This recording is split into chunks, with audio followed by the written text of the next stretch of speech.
श्रीसङ्कष्टहरणं गणेशाष्टकम्। ॐ ॐ ओंकाररूपं त्र्यहमिति च परं यत्स्वरूपं तुरीयं त्रैगुण्यातीतलीलं कलयति मनसस्तेजसिन्दूरमूर्तिं। योगीन्द्रैर्ब्रह्मरन्ध्रैः सकलगुणमयं श्रीहरेन्द्रेण सङ्गम् गं गं गं गं गणेशं गजमुखमभितो व्यापकं चिन्तयामि। वं वं वं विघ्नराजं भजति निजभुजे दक्षिणे न्यस्ततुण्डं। क्रं क्रं क्रं क्रोधमुद्रा दलितरिपुबलं कल्पवृक्षस्य मूले। दं दं दं दन्तमेकं दधति दधति मुनिमुखं कामधेन्वानिषेव्यं। धं धं धं धारयन्तं धनदमतिधियं सिद्धिबुद्धिद्वितीयं।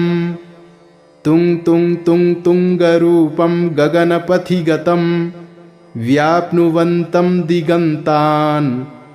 क्लीं क्लीं क्लींकारनाथं गलितमदमिलल्लोलमत्तालिमालं। ह्रीं ह्रीं ह्रींकारपिङ्गं सकलमुनिवर ध्येयमुण्डं च शुण्डं। श्रीं श्रीं श्रीं श्रीं श्रयन्तं निखिलनिधिकुलं नौमि हेरम्बबिम्बम्। लौं लौं लौंकारमाद्यं प्रणवमिव पदं मन्त्रमुक्तावलीनां। शुद्धं विघ्नेशबीजं शशिकरसदृशं योगिनां ध्यानगम्यं। डं डं डं डामरूपं दलितभवभयं सूर्यकोटिप्रकाशं। यं यं यं यज्ञनार्थं जपति मुनिवरो बाह्यमभ्यान्तरं च। हुं हुं हुं हेमवर्णं श्रुतिगणितगुणं शूर्पकर्णं कृपालुं। ध्येयं सूर्यस्य बिम्बं ह्युरसि च विलसत् सर्पयज्ञोपवीतं। स्वाहा हुं फट् नमोऽन्तैष्ठठठठसहितैः पल्लवैः सेव्यमानम्। मन्त्राणां सप्तकोटिप्रगुणितमहिमा धरमीशं प्रपद्ये। पूर्वं पीठं त्रिकोणं तदुपरि रुचिरं षट्कपत्रं पवित्रं। यस्योर्ध्वं शुद्धरेखा वसुदलकमलं वास्वतेजश्चतुस्रं। मध्यं हुंकारबीजं तदनु भगवतः स्वाङ्गषट्कं षडस्रे। अष्टौ शक्तिश्च सिद्धिर्बहुलगणपतिर्विष्टरश्चाष्टकं च। धर्माद्यष्टौ प्रसिद्धा दशदिशि विदिता वाध्वजाल्यः कपालं। तस्य क्षेत्राधिनाथं मुनिकुलमखिलं मन्त्रमुद्रामहेशम्। एवं यो भक्तियुक्तो जपति गणपति पुष्पधूपाक्षताद्यैर्नैवेद्यैर्मोदकानां स्तुतियुतविलसद् गीतवादित्रनादैः। राजानस्तस्य भृत्या इव युवतिकुलं दासवत्सर्वदास्ते। लक्ष्मीः सर्वाङ्गयुक्ताश्रयति च सदनं किङ्कराः सर्वलोकाः। पुत्राः पुत्र्यः पवित्रा रणभुवि विजयी द्यूतवादेऽपि वीरो। यस्येषो विघ्नराजो निवसति हृदये भक्तिभाग्यस्य रुद्रः। ॐ ॐ ओंकाररूपं त्र्यहमिति च परं यत्स्वरूपं तुरीयं त्रैगुण्यातीतलीलं कलयति मनसस्तेजसिन्दूरमूर्तिं। योगीन्द्रैर्ब्रह्मरन्ध्रैः सकलगुणमयं श्रीहरेन्द्रेण सङ्गम् गं गं गं गं गणेशं गजमुखमभितो व्यापकं चिन्तयामि। वं वं वं विघ्नराजं भजति निजभुजे दक्षिणे न्यस्ततुण्डं। क्रं क्रं क्रं क्रोधमुद्रा दलितरिपुबलं कल्पवृक्षस्य मूले। दं दं दं दन्तमेकं दधति दधति मुनिमुखं कामधेन्वानिषेव्यं। धं धं धं धारयन्तं धनदमतिधियं सिद्धिबुद्धिद्वितीयं। तुं तुं तुं तुङ्गरूपं गगनपथिगतं व्याप्नुवन्तं दिगन्तान्। क्लीं क्लीं क्लींकारनाथं गलितमदमिलल् लोलमत्तालिमालं। ह्रीं ह्रीं ह्रींकारपिङ्गं सकलमुनिवर ध्येयमुण्डं च शुण्डं। श्रीं श्रीं श्रीं श्रीं श्रयन्तं निखिलनिधिकुलं नौमि हेरम्बबिम्बम्। लौं लौं लौंकारमाद्यं प्रणवमिव पदं मन्त्रमुक्तावलीनां। शुद्धं विघ्नेशबीजं शशिकरसदृशं योगिनां ध्यानगम्यं। डं डं डं डामरूपं दलितभवभयं सूर्यकोटिप्रकाशं। यं यं यं यज्ञनार्थं जपति मुनिवरो बाह्यमभ्यान्तरञ्च। हुं हुं हुं हेमवर्णं श्रुतिगणितगुणं शूर्पकर्णं कृपालुं। ध्येयं सूर्यस्य बिम्बं ह्युरसि च विलसत् सर्पयज्ञोपवीतं। स्वाहा हुं फट् नमोऽन्तैष्ठठठठसहितैः पल्लवैः सेव्यमानम्। मन्त्राणां सप्तकोटिप्रगुणितमहिमा धरमीशं प्रपद्ये। पूर्वं पीठं त्रिकोणं तदुपरि रुचिरं षट्कपत्रं पवित्रं। यस्योर्ध्वं शुद्धरेखा वसुदलकमलं वास्वतेजश्चतुस्रं। मध्यं हुंकारबीजं तदनु भगवतः स्वाङ्गषट्कं षडस्रे। अष्टौ शक्तिश्च सिद्धिर्बहुलगणपतिर्विष्टरश्चाष्टकं च। धर्माद्यष्टौ प्रसिद्धा दशदिशि विदिता वाध्वजाल्यः कपालं। तस्य क्षेत्राधिनाथं मुनिकुलमखिलं मन्त्रमुद्रामहेशम्। एवं यो भक्तियुक्तो जपति गणपति पुष्पधूपाक्षताद्यैर्नैवेद्यैर्मोदकानां स्तुतियुतविलसद् गीतवादित्रनादैः। राजानस्तस्य भृत्या इव युवतिकुलं दासवत्सर्वदास्ते। लक्ष्मीः सर्वाङ्गयुक्ताश्रयति च सदनं किङ्कराः सर्वलोकाः। पुत्राः पुत्र्यः पवित्रा रणभुवि विजयी द्यूतवादेऽपि वीरो। यस्येषो विघ्नराजो निवसति हृदये भक्तिभाग्यस्य रुद्रः। ॐ ॐ ओंकाररूपं त्र्यहमिति च परं यत्स्वरूपं तुरीयम्। त्रैगुण्यातीतलीलं कलयति मनसस्तेजसिन्दूरमूर्तिं। योगीन्द्रैर्ब्रह्मरन्ध्रैः सकलगुणमयं श्रीहरेन्द्रेण सङ्गं। गं गं गं गं गणेशं गजमुखमभितो व्यापकं चिन्तयामि।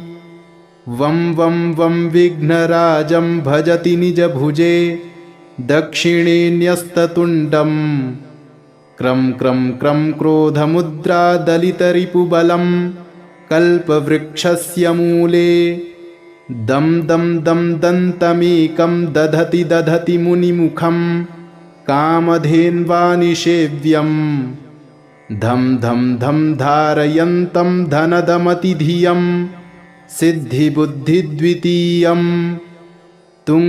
तुङ्गरूपं गगनपथिगतं व्याप्नुवन्तं दिगन्तान् क्लीं क्लीं क्लीङ्कारनाथं गलितमदमिलल्लोलमत्तालिमालं ह्रीं ह्रीं ह्रीङ्कारपिङ्गं सकलमुनिवर ध्येयमुण्डं च शुण्डं श्रीं श्रीं श्रीं श्रीं श्रयन्तं निखिलनिधिकुलं नौमि हेरम्बबिम्बम् लौं लौं लौङ्कारमाद्यं प्रणवमिव पदं मन्त्रमुक्तावलीनां शुद्धं विघ्नेशबीजं शशिकरसदृशं योगिनां ध्यानगम्यं डं डं डं डामरूपं दलितभवभयं सूर्यकोटिप्रकाशं यं यं यं यज्ञनार्थं जपति मुनिवरो बाह्यमभ्यान्तरञ्च हुं हुं हुं हेमवर्णं श्रुतिगणितगुणं शूर्पकर्णं कृपालुं ध्येयं सूर्यस्य बिम्बं ह्युरसि च विलसत् सर्पयज्ञोपवीतं स्वाहा हुं फट् नमोऽन्तैष्ठठठठसहितैः पल्लवैः सेव्यमानम् मन्त्राणां सप्तकोटिप्रगुणितमहिमा धरमीशं प्रपद्ये पूर्वं पीठं त्रिकोणं तदुपरि रुचिरं षट्कपत्रं पवित्रं यस्योर्ध्वं शुद्धरेखा वसुदलकमलं वास्वतेजश्चतुस्रं मध्यं हुंकारबीजं तदनु भगवतः स्वाङ्गषट्कं षडस्रे अष्टौ शक्तिश्च सिद्धिर्बहुलगणपतिर्विष्टरश्चाष्टकं च धर्माद्यष्टौ प्रसिद्धा दशदिशि विदिता वाध्वजाल्यः कपालं तस्य क्षेत्राधिनाथं मुनिकुलमखिलं मन्त्रमुद्रामहेशम् एवं यो भक्तियुक्तो जपति गणपति पुष्पधूपाक्षताद्यैर्नैवेद्यैर्मोदकानां स्तुतियुतविलसद् गीतवादित्रनादैः राजानस्तस्य भृत्या इव युवतिकुलं दासवत्सर्वदास्ते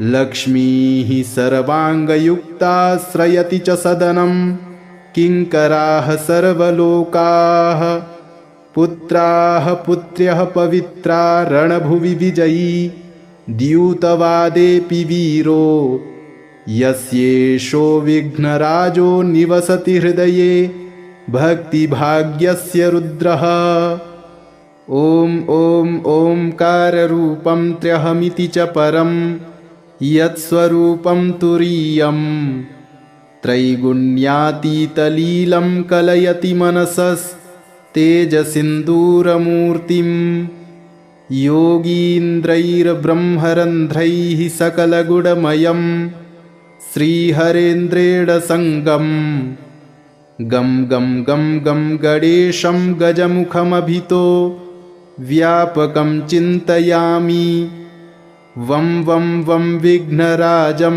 भजति निजभुजे दक्षिणे न्यस्ततुण्डं क्रं क्रं क्रं क्रोधमुद्रा दलितरिपुबलं कल्पवृक्षस्य मूले दं दं दं दन्तमेकं दधति दधति मुनिमुखं कामधेन्वानिषेव्यं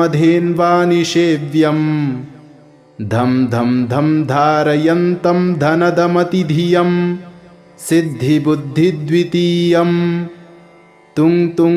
तुङ्गरूपं गगनपथिगतं व्याप्नुवन्तं दिगन्तान् क्लीं क्लीं क्लीङ्कारनाथं गलितमदमिलल्लोलमत्तालिमालं ह्रीं ह्रीं ह्रीङ्कारपिङ्गं सकलमुनिवर ध्येयमुण्डं च शुण्डं श्रीं श्रीं श्रीं श्रीं श्रयन्तं निखिलनिधिकुलं नौमि हेरम्बबिम्बम् लौं लौं लौङ्कारमाद्यं प्रणवमिव पदं मन्त्रमुक्तावलीनां शुद्धं विघ्नेशबीजं शशिकरसदृशं योगिनां ध्यानगम्यं डं डं डं डामरूपं दलितभवभयं सूर्यकोटिप्रकाशम् यं यं यं यज्ञनार्थं जपति मुनिवरो बाह्यमभ्यान्तरञ्च हुं हुं हुं हेमवर्णं श्रुतिगणितगुणं शूर्पकर्णं कृपालुं ध्येयं सूर्यस्य बिम्बं ह्युरसि च विलसत् सर्पयज्ञोपवीतं स्वाहा हुं फट् नमोऽन्तैष्ठठठठसहितैः पल्लवैः सेव्यमानम् मन्त्राणां सप्तकोटिप्रगुणितमहिमा धरमीशं प्रपद्ये पूर्वं पीठं त्रिकोणं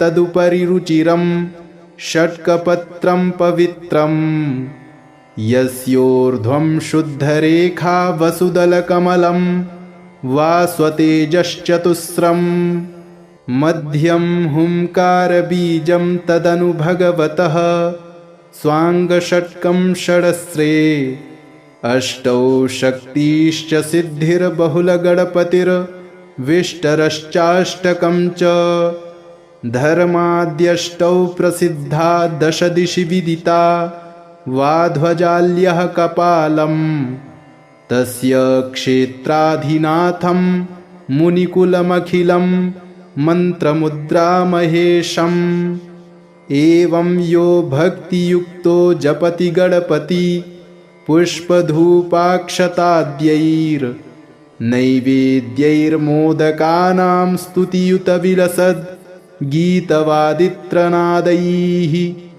राजानस्तस्य भृत्या इव युवतिकुलं दासवत्सर्वदास्ते लक्ष्मीः सर्वाङ्गयुक्ताश्रयति च सदनं किङ्कराः सर्वलोकाः पुत्राः पुत्र्यः पवित्रा रणभुवि विजयी द्यूतवादेऽपि वीरो यस्येषो विघ्नराजो निवसति हृदये भक्तिभाग्यस्य रुद्रः ॐ ॐ ओंकाररूपं त्र्यहमिति च परं यत्स्वरूपं तुरीयम् त्रैगुण्यातीतलीलं कलयति मनसस्तेजसिन्दूरमूर्तिं योगीन्द्रैर्ब्रह्मरन्ध्रैः सकलगुणमयं श्रीहरेन्द्रेण सङ्गं गं गं गं गं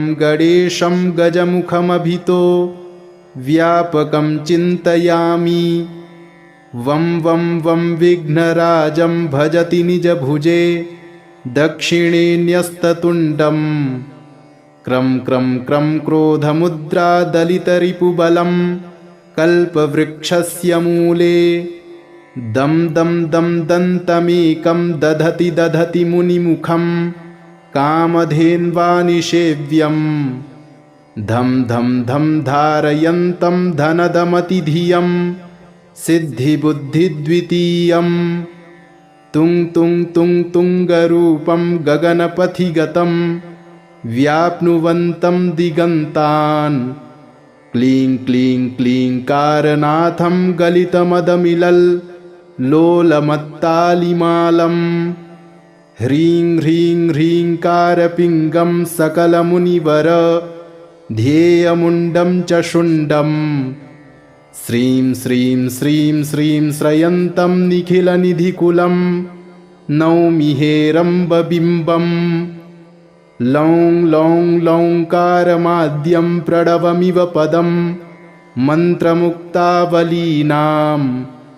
शुद्धं विघ्नेशबीजं शशिकरसदृशं योगिनां ध्यानगम्यं डं डं डं डामरूपं दलितभवभयं सूर्यकोटिप्रकाशं यं यं यं यज्ञनार्थं जपति मुनिवरो बाह्यमभ्यान्तरञ्च हुं हुं हुं हेमवर्णं श्रुतिगणितगुणं शूर्पकर्णं कृपालुं ध्येयं सूर्यस्य बिम्बं ह्युरसि च विलसत् सर्पयज्ञोपवीतं स्वाहा हुं फट् नमोऽन्तैष्ठठठठसहितैः पल्लवैः सेव्यमानं मन्त्राणां सप्तकोटिप्रगुणितमहिमा धरमीशं प्रपद्ये पूर्वं पीठं त्रिकोणं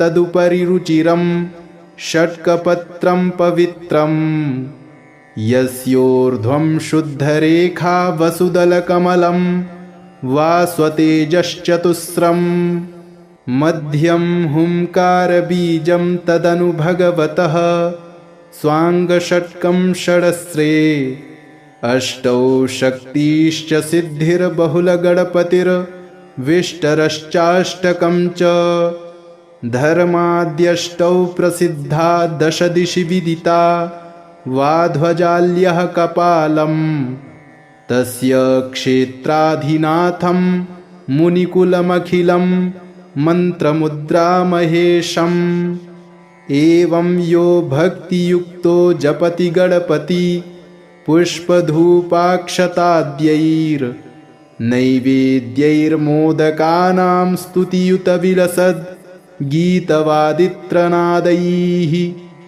राजानस्तस्य भृत्या इव युवतिकुलं दासवत्सर्वदास्ते लक्ष्मीः सर्वाङ्गयुक्ताश्रयति च सदनं किङ्कराः सर्वलोकाः पुत्राः पुत्र्यः पवित्रा रणभुवि विजयी द्यूतवादेऽपि वीरो यस्येषो विघ्नराजो निवसति हृदये भक्तिभाग्यस्य रुद्रः ॐ ॐ ओंकाररूपं त्र्यहमिति च परं यत्स्वरूपं तुरीयं त्रैगुण्यातीतलीलं कलयति मनसस्तेजसिन्दूरमूर्तिं योगीन्द्रैर्ब्रह्मरन्ध्रैः सकलगुणमयं श्रीहरेन्द्रेण सङ्गं गं गं गं गं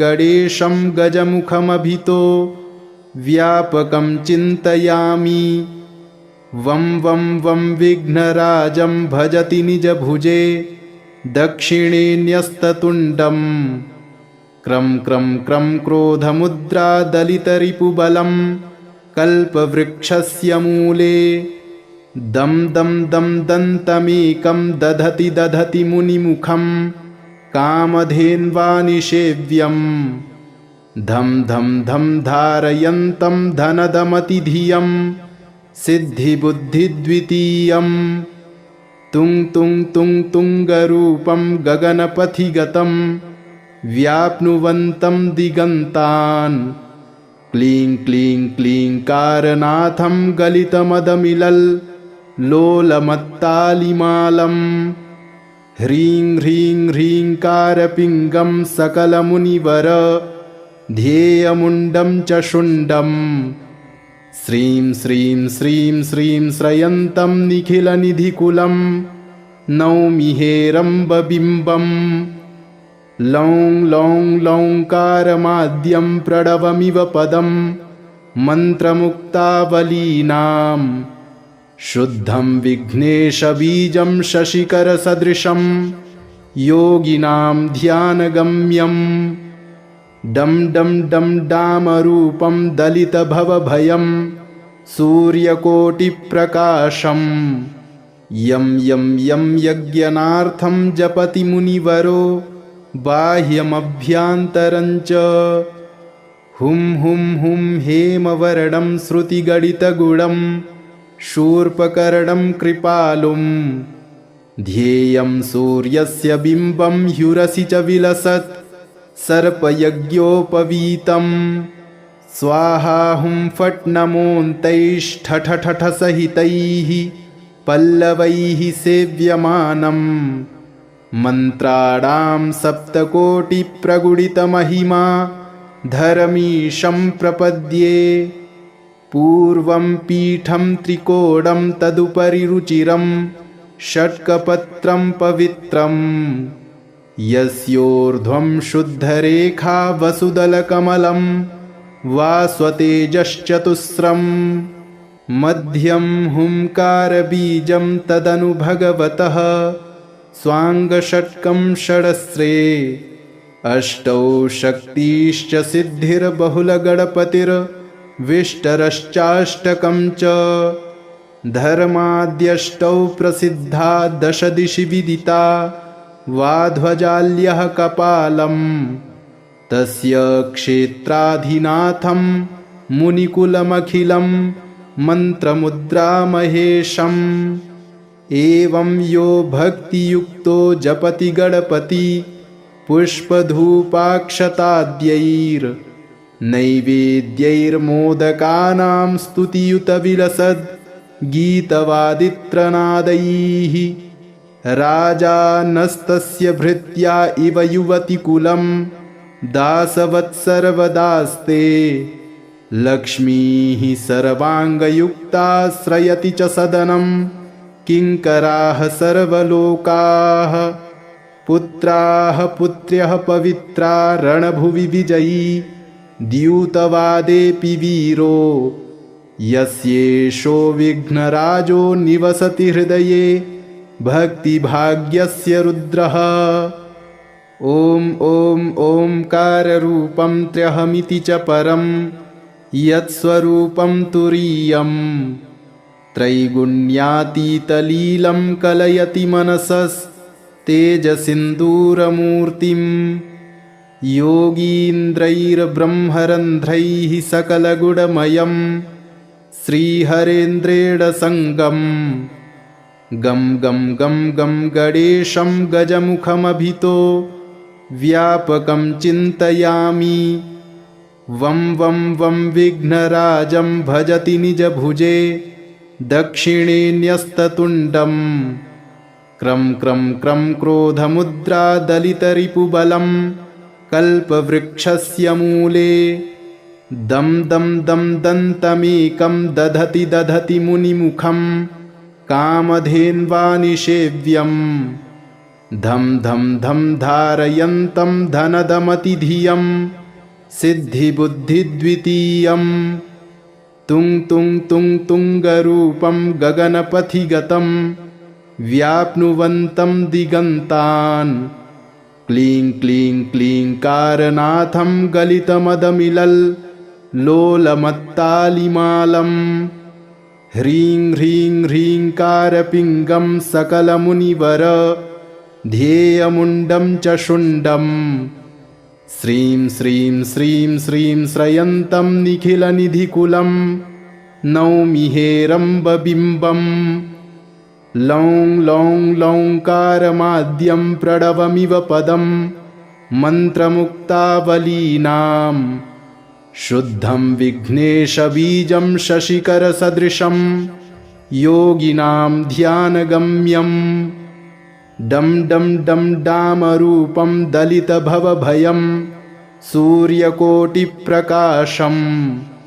यं यं यं यज्ञनार्थं जपति मुनिवरो बाह्यमभ्यान्तरं च हुं हुं हुं हेमवर्णं श्रुतिगणितगुणं शूर्पकर्णं कृपालुं ध्येयं सूर्यस्य बिम्बं ह्युरसि च विलसत् सर्पयज्ञोपवीतं स्वाहा हुं फट् नमोऽन्तैष्ठठठठसहितैः पल्लवैः सेव्यमानं मन्त्राणां सप्तकोटिप्रगुणितमहिमा धरमीशं प्रपद्ये पूर्वं पीठं त्रिकोणं तदुपरि रुचिरं षट्कपत्रं पवित्रं यस्योर्ध्वं शुद्धरेखा वसुदलकमलं वास्वतेजश्चतुस्रं मध्यं हुंकारबीजं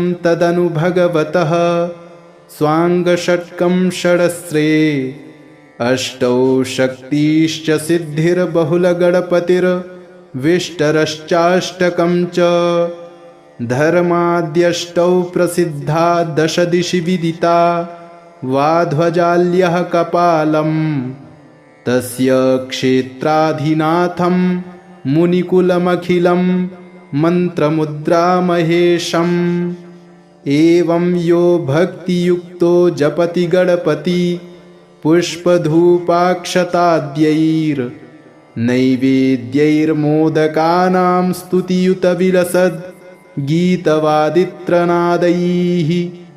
राजानस्तस्य भृत्या इव युवतिकुलं दासवत्सर्वदास्ते लक्ष्मीः सर्वाङ्गयुक्ताश्रयति च सदनं किङ्कराः सर्वलोकाः पुत्राः पुत्र्यः पवित्रा रणभुवि विजयी द्यूतवादेऽपि वीरो यस्येषो विघ्नराजो निवसति हृदये भक्तिभाग्यस्य रुद्रः।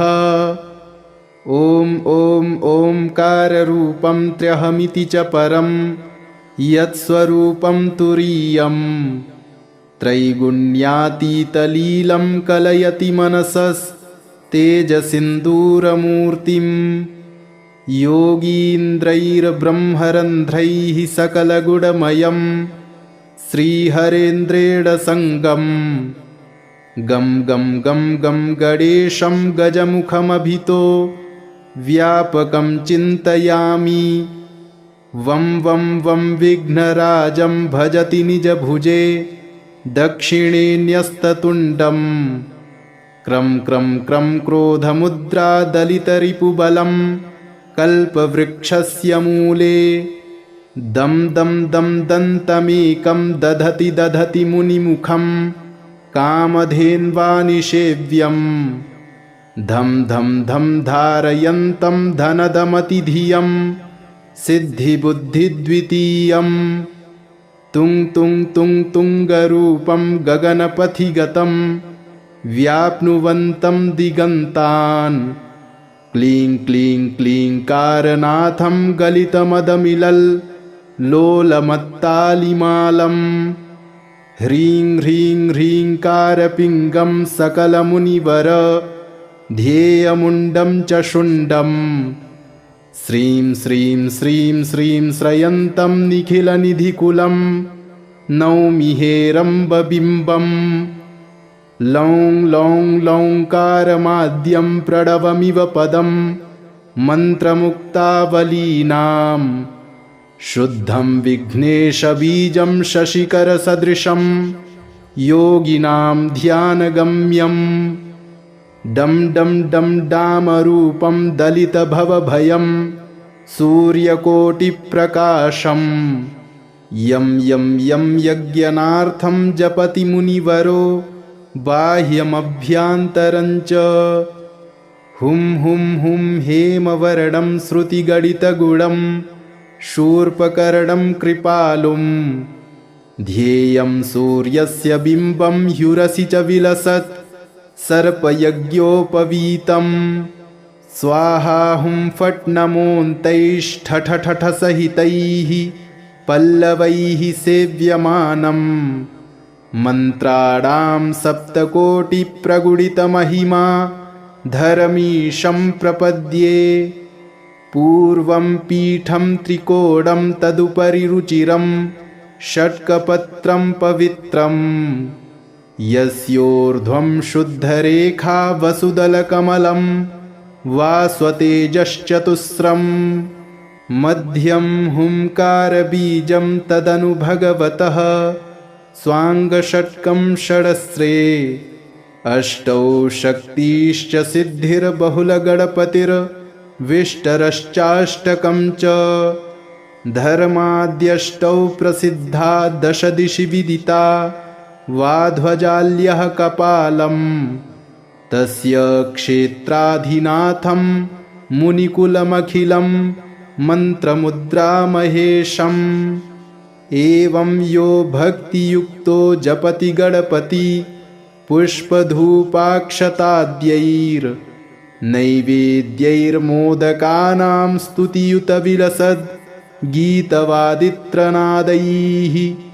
राजानस्तस्य भृत्या इव युवतिकुलं दासवत्सर्वदास्ते लक्ष्मीः सर्वाङ्गयुक्ता श्रयति च सदनं किङ्कराः सर्वलोकाः पुत्राः पुत्र्यः पवित्रा रणभुवि विजयी द्यूतवादेऽपि वीरो यस्येषो विघ्नराजो निवसति हृदये भक्तिभाग्यस्य रुद्रः।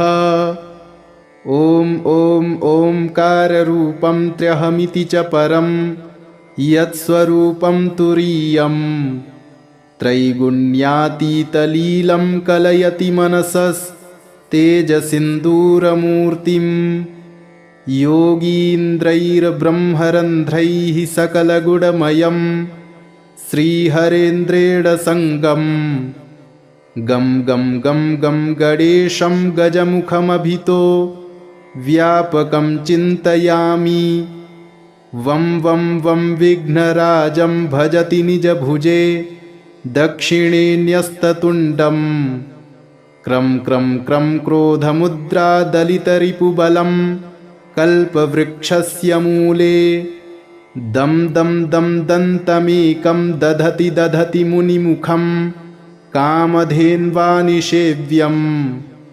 धं धं धं धारयन्तं धनदमतिधियं सिद्धिबुद्धिद्वितीयं तुं तुं तुं तुङ्गरूपं गगनपथिगतं व्याप्नुवन्तं दिगन्तान् क्लीं क्लीं क्लींकारनाथं गलितमदमिलल् लोलमत्तालिमालं ह्रीं ह्रीं ह्रींकारपिङ्गं सकलमुनिवर ध्येयमुण्डं च शुण्डं श्रीं श्रीं श्रीं श्रीं श्रयन्तं निखिलनिधिकुलं नौमि हेरम्बबिम्बं लौं लौं लौङ्कारमाद्यं प्रणवमिव पदं मन्त्रमुक्तावलीनां शुद्धं विघ्नेशबीजं शशिकरसदृशं योगिनां ध्यानगम्यं डं डं डं डामरूपं दलितभवभयं सूर्यकोटिप्रकाशं यं यं यं यज्ञनार्थं जपति मुनिवरो बाह्यमभ्यान्तरञ्च हुं हुं हुं हेमवर्णं श्रुतिगणितगुणं शूर्पकर्णं कृपालुं ध्येयं सूर्यस्य बिम्बं ह्युरसि च विलसत् सर्पयज्ञोपवीतं स्वाहा हुं फट् नमोऽन्तैष्ठठठठसहितैः पल्लवैः सेव्यमानं मन्त्राणां सप्तकोटिप्रगुणितमहिमा धरमीशं प्रपद्ये पूर्वं पीठं त्रिकोणं तदुपरि रुचिरं षट्कपत्रं पवित्रं यस्योर्ध्वं शुद्धरेखा वसुदलकमलं वास्वतेजश्चतुस्रं मध्यं हुंकारबीजं तदनु भगवतः स्वाङ्गषट्कं षडस्रे अष्टौ शक्तिश्च सिद्धिर्बहुलगणपतिर्विष्टरश्चाष्टकं च धर्माद्यष्टौ प्रसिद्धा दशदिशि विदिता वाध्वजाल्यः कपालं तस्य क्षेत्राधिनाथं मुनिकुलमखिलं मन्त्रमुद्रामहेशम् एवं यो भक्तियुक्तो जपति गणपति पुष्पधूपाक्षताद्यैर्नैवेद्यैर्मोदकानां स्तुतियुतविलसद् गीतवादित्रनादैः राजानस्तस्य भृत्या इव युवतिकुलं दासवत्सर्वदास्ते लक्ष्मीः सर्वाङ्गयुक्ता श्रयति च सदनं किङ्कराः सर्वलोकाः पुत्राः पुत्र्यः पवित्रा रणभुवि विजयी द्यूतवादेऽपि वीरो यस्येषो विघ्नराजो निवसति हृदये भक्तिभाग्यस्य रुद्रः। ॐ ॐ ओंकाररूपं त्र्यहमिति च परं यत्स्वरूपं तुरीयं त्रैगुण्यातीतलीलं कलयति मनसस्तेजसिन्दूरमूर्तिम् योगीन्द्रैर्ब्रह्मरन्ध्रैः सकलगुणमयं श्रीहरेन्द्रेण सङ्गं गं गं गं गं गणेशं गजमुखमभितो व्यापकं चिन्तयामि वं वं वं विघ्नराजं भजति निजभुजे दक्षिणे न्यस्ततुण्डं क्रं क्रं क्रं क्रोधमुद्रा दलितरिपुबलं कल्पवृक्षस्य मूले दं दं दं दन्तमेकं दधति दधति मुनिमुखं कामधेन्वानिषेव्यं धं धं धं धारयन्तं धनदमतिधियं सिद्धिबुद्धिद्वितीयं तुं तुं तुं तुङ्गरूपं गगनपथिगतं व्याप्नुवन्तं दिगन्तान् क्लीं क्लीं क्लींकारनाथं गलितमदमिलल् लोलमत्तालिमालम् ह्रीं ह्रीं ह्रींकारपिङ्गं सकलमुनिवर ध्येयमुण्डं च शुण्डं श्रीं श्रीं श्रीं श्रीं श्रयन्तं निखिलनिधिकुलं नौमि हेरम्बबिम्बम् लौं लौं लौङ्कारमाद्यं प्रणवमिव पदं मन्त्रमुक्तावलीनां